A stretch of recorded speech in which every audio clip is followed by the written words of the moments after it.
मथुरा में श्री कृष्ण जन्म स्थान और शाही ईदगाह प्रकरण को लेकर गुरुवार को सिविल जज सीनियर डिवीजन की अदालत में 4 मामलों में सुनवाई हुई। लखनऊ के अधिवक्ता शैलेंद्र सिंह के प्रकरण में शाही ईदगाह कमेटी के अधिवक्ता 7 रूल 11 के तहत बहस करना चाहते थे। इस पर शैलेंद्र सिंह के अधिवक्ता ने कोर्ट से कागजात दाखिल करने के लिए समय मांगा तो कोर्ट ने नाराजगी जाहिर की और शैलेंद्र सिंह पक्ष पर 200 रुपए का जुर्माना लगाया है। साथ ही सुनवाई के लिए 20 सितंबर की तारीख तय की है। इसके अलावा कोर्ट में अखिल भारत हिंदू महासभा के कोषाध्यक्ष दिनेश शर्मा के बाद की भी सुनवाई हुई। इसमें अदालत ने बाकी बचे पक्षकारों को नोटिस जारी करने के आदेश करते हुए सुनवाई के लिए 7 अक्टूबर की तिथि निर्धारित की है। वहीं मनीष यादव के बाद में भी अदालत ने सुनवाई के लिए 20 सितंबर की तिथि निर्धारित की है। शाही मस्जिद ईदगाह इंतजामिया कमेटी के सचिव व अधिवक्ता तनवीर अहमद ने बताया कि बहस को समय मांगे जाने पर अदालत ने शैलेंद्र सिंह पर जुर्माना लगाया है। उन्होंने बताया कि एक और तो वादी पक्ष हाईकोर्ट में प्रार्थना पत्र देकर मामले का शीघ्र निस्तारण करने की गुहार लगाता है और हर बार सुनवाई के दौरान कोर्ट से समय की मांग करता है। इसी कारण अदालत ने उनके खिलाफ जुर्माने की कार्रवाई की है। अदालत में सुनवाई के दौरान सुन्नी सेंट्रल वक्फ बोर्ड की ओर से अधिवक्ता जेपी निगम, अवरार हुसैन, नीरज शर्मा, शहबाज खान, विकास पाठक, हिंदू महासभा के दिनेश शर्मा, प्रदेश प्रवक्ता संजय हरियाणा, प्रदेश सचिव चंद्र प्रकाश सिंघल, जिला अध्यक्ष साधु सभा रामकृष्ण दास महाराज, जिला उपाध्यक्ष निरंजन गुर्जर मौजूद रहे। आज हिंदू महासभा के मुकदमा नंबर 174 में सुनवाई हुई। उसमें यूपी सुन्नी वक्फ बोर्ड हाजिर नहीं हुए।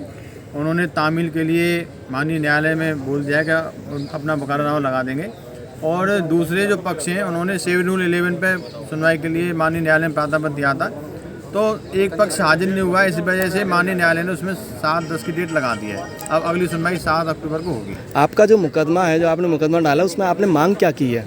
हमने अपने मुकदमा मांग की है कि जो प्राचीन साक्ष्यों को बचाने के लिए वहाँ किसी बड़े अधिवक्ता को कोर्ट कमिश्नर नियुक्त करके भेजा जाए और वहाँ की रिपोर्ट मंगाई जाए, जिससे वो प्राचीन साक्ष्य बच सकें। ये लोग मुस्लिम समुदाय के लोग प्राचीन साक्ष्यों को नष्ट करने में लगे हुए हैं। कभी रंगाई पुताई के बहाने, कभी मेंटेनेंस के बहाने प्राचीन साक्ष्यों को ये लोग नष्ट कर रहे हैं। इसलिए माननीय न्यायालय में हमने प्रार्थना पत्र दिया था कि इसमें कोर्ट कमिश्नर नियुक्त करके वहाँ की प्राचीन साक्ष्यों की रिपोर्ट मंगाई जाए। उसको लेकर आज सुनवाई हुई? सुनवाई होनी थी, उसमें यूपी सुन्नी वक्फ बोर्ड हाजिर नहीं हुए। इस वजह से जो है अगली तारीख 7-10 पड़ी है। आज 4 मामलों को लेकर सिविल जज सीनियर डिवीजन मथुरा में सुनवाई होनी थी और हमारी तरफ से अपना पक्ष रखा गया। एक मुकदमे में, कौन से वाले में सर? मनीष यादव वाले मुकदमे में हमारी 7 रूल 11 पे CPC बहस होनी थी। आज उन्होंने उसका जवाब दाखिल किया तो हमें उसकी रिप्लाई भी प्रस्तुत करनी है। दूसरे वक्फ बोर्ड की तरफ से भी 7 रूल 11 CPC की आज दरख्वास्त लाई गई, तो मनीष यादव पक्ष के जो अधिवक्ता हैं उन्होंने समय मांगा कि हमें जो है इसके ऑप्शन दाखिल करने हैं और जो अधूरी कापियाँ उन्होंने प्रतिवादीगण को दी हैं उनको भी संपूर्ण कॉपी देने के माननीय न्यायालय द्वारा आदेश पारित किए गए हैं। तो उसमें 20 सितंबर को पुनः उसमें सुनवाई होगी, क्योंकि ये वादी पक्ष यहाँ तो सुनवाई से बचते हैं और सुनवाई टालते हैं और माननीय उच्च न्यायालय इलाहाबाद जाकर फिर तुरंत सुनवाई करने का एक आदेश पारित कर लाते हैं और उस आदेश का स्वतः पालन नहीं करते हैं। एक और मुकदमा था शैलेंद्र सिंह जी वाला, उसमें भी सुनवाई हुई और शैलेंद्र सिंह जी की तरफ से उसमें कोई उपस्थित नहीं होता है, तो हमारा न्यायालय से कहना निवेदन था, अनुरोध था कि इस मुकदमे को खारिज कर दिया जाए। तो उन्होंने आदेश में रख लिया है, जैसा आदेश होगा बताया जाएगा।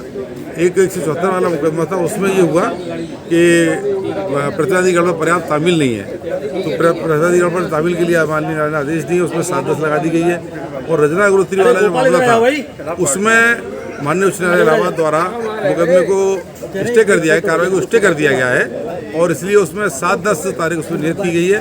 तो 7 तारीख 10 तक वो कार्रवाई इसकी स्थगित रहेगी जब तक माननीय उच्च न्यायालय इलाहाबाद से फैसला नहीं हो जाता। तो इन मामलों में सुनवाई थी और हम लोग शाही मस्जिद की तरफ से अपना पक्ष रखने के लिए माननीय न्यायालय में उपस्थित रहे।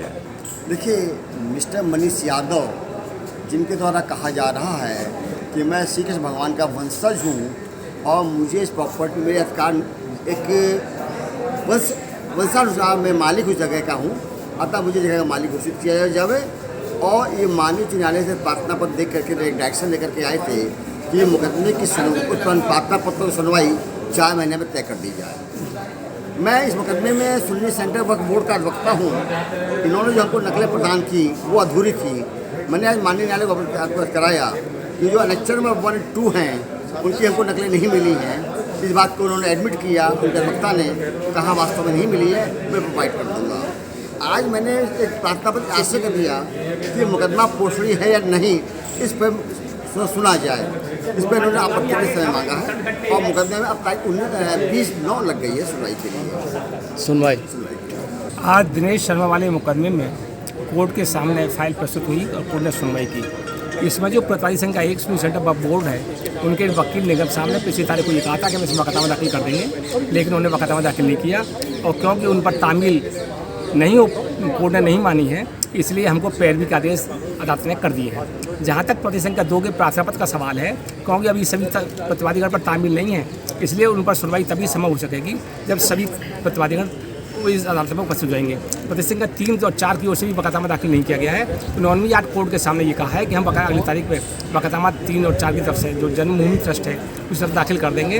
तो ऐसी स्थिति में क्योंकि प्रतिवादी संघ का एक पक्ष की ओर से अभी कोई उपस्थित नहीं है और उस पर अभी तामील कोर्ट ने नहीं मानी है, इसलिए हमको पैरवी का आदेश कर दिए हैं और जब तक तामील होने के उपरांत ही 7/10/2022 को सभी प्रार्थना पत्रों पर और मुकदमे में सुनवाई होगी।